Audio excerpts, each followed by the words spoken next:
Nah, konsep bunga majemuk itu merupakan salah satu kegunaan dari fungsi eksponen. Oke, di video kali ini kita bakal bahas tuh, apa sih fungsi eksponen?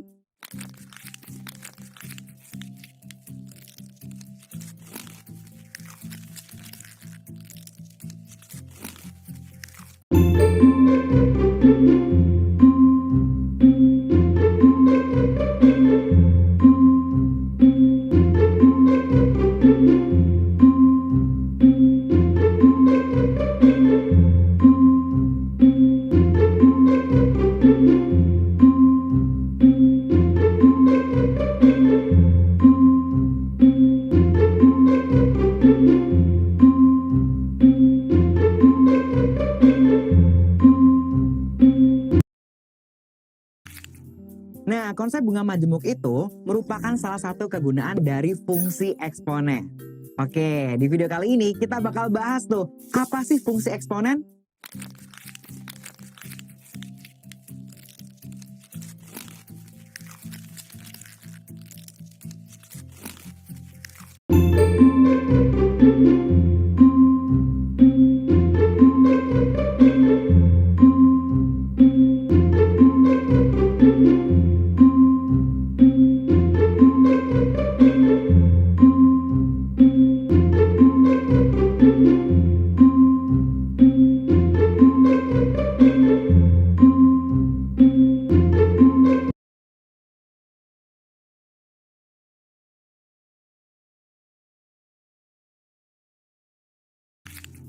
Nah, konsep bunga majemuk.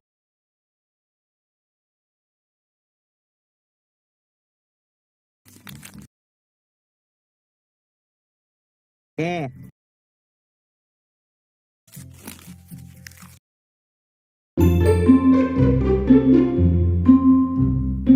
Oke, kalau gitu langsung aja yuk kita belajar yang. Nah, konsep bunga majemuk itu merupakan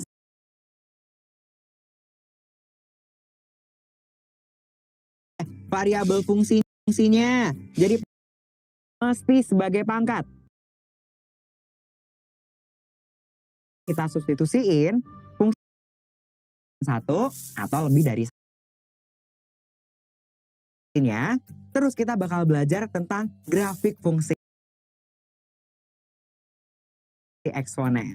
Oke, kalau gitu langsung aja yuk kita belajar yang pertama tentang bentuk umum dan contoh fungsi eksponen. Pertama-tama, kakak mau kasih tahu ke kamu dulu nih, bahwa fungsi eksponen yang bakal kita bahas ini merupakan pemetaan dari himpunan bilangan real ke himpunan bilangan real. Nah, untuk bentuk umum dari fungsi eksponen yang paling sederhana adalah fx sama dengan b pangkat x. Nah, di sini variabel fungsinya, si x ini nih, itu sebagai pangkatnya ya. Terus b atau bilangan yang dipangkatin ini disebut bilangan pokok. B-nya merupakan bilangan real ya. Cuma ada syaratnya nih. B-nya mesti lebih besar dari 0 dan nggak boleh sama dengan 1. Kalau nilai B-nya digambar di garis bilangan, jadinya kayak gini nih. Nah, kelihatan tuh ya, B-nya di antara 0 dan 1 atau lebih dari 1.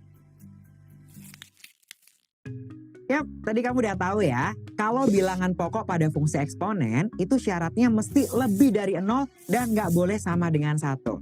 Nah, cuma sekarang pertanyaannya, kenapa sih syarat bilangan pokoknya itu harus kayak begini? Nah, buat kamu yang mau tahu alasannya, kamu bisa klik tombol lihat penjelasannya ya. Tapi nih, kalau kamu mau langsung aja tuh ke materi selanjutnya, kamu boleh juga tuh klik tombol lanjut. Cuma nih, saran kakak, kamu tonton aja tuh video pembahasannya, biar pemahaman kamu makin mantap. Oke, kalau gitu silakan kamu pilih ya.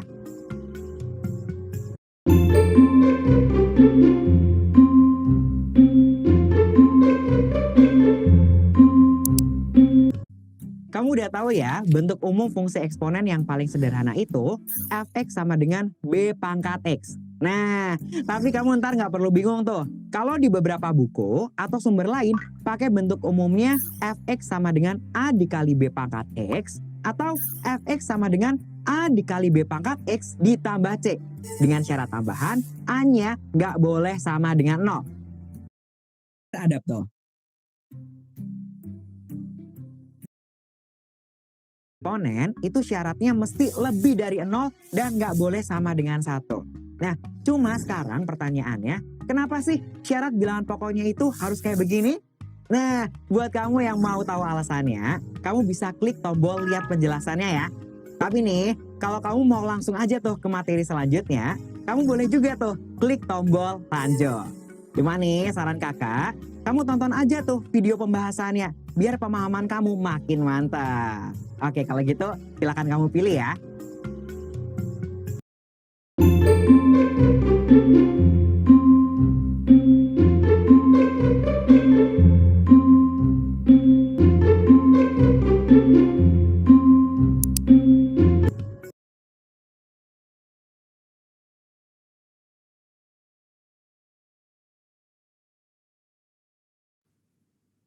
Wah, kakak seneng banget nih ya, kamu pengen tahu alasannya. Oke, kalau gitu langsung aja yuk kita bahas.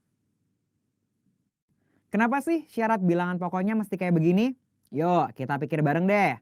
Kita coba lihat nilai-nilai B yang nggak mungkin. Kita akan lihat kalau B kurang dari 0, B sama dengan 0, dan B sama dengan 1. Apa sih yang bakal terjadi? Kita bahas satu-satu ya. Pertama, kalau nilai B kurang dari 0, maka bakal ada nilai fungsinya yang bukan bilangan real. Ya sebenarnya contohnya banyak banget ya, tapi kakak ambil satu contoh aja nih. Misal kakak pilih B-nya negatif 2, kurang dari 0 ya. Dan kakak pilih pangkatnya setengah. Maka nilai fungsi F setengah itu sama dengan negatif 2 pangkat setengah.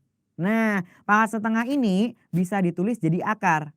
Nilai fungsinya akar dari negatif 2. Karena ada bentuk akarnya nih di sini, kamu perlu ingat lagi tuh syarat bentuk akar kalau hasilnya mau real. Syaratnya apa?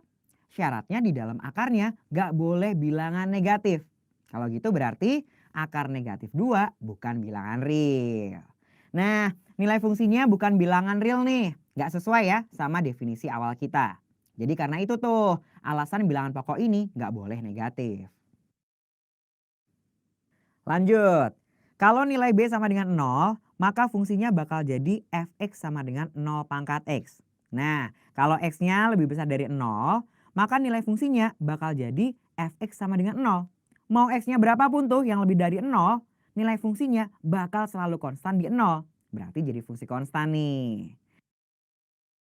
Tapi kalau x-nya kurang dari atau sama dengan 0, maka nilai fungsinya jadi nggak terdefinisi tuh.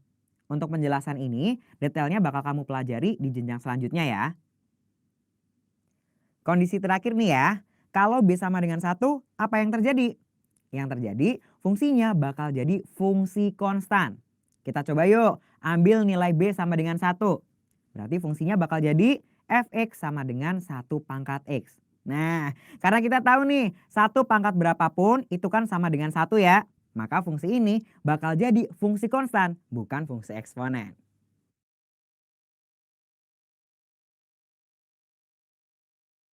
Jadi kakak tekenin lagi nih ya, ciri dari bentuk umum fungsi eksponen itu ada 2. Yang pertama, variabel fungsinya si x ini sebagai pangkat. Terus yang kedua, bilangan pokoknya si B ini nih mesti lebih dari 0 dan nggak boleh sama dengan 1. Kamu bisa catat ya.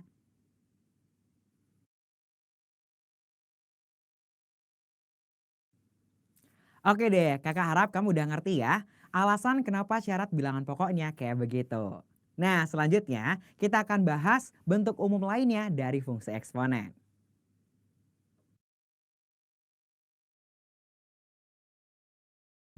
Kamu udah tahu ya bentuk umum fungsi eksponen yang paling sederhana itu fx sama dengan b pangkat x. Nah, tapi kamu ntar nggak perlu bingung tuh. Kalau di beberapa buku atau sumber lain pakai bentuk umumnya fx sama dengan a dikali b pangkat x atau fx sama dengan a dikali b pangkat x ditambah c.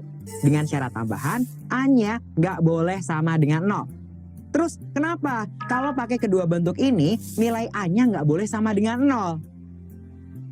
Kita lihat deh, apa efeknya atau akibatnya kalau A sama dengan 0 ke masing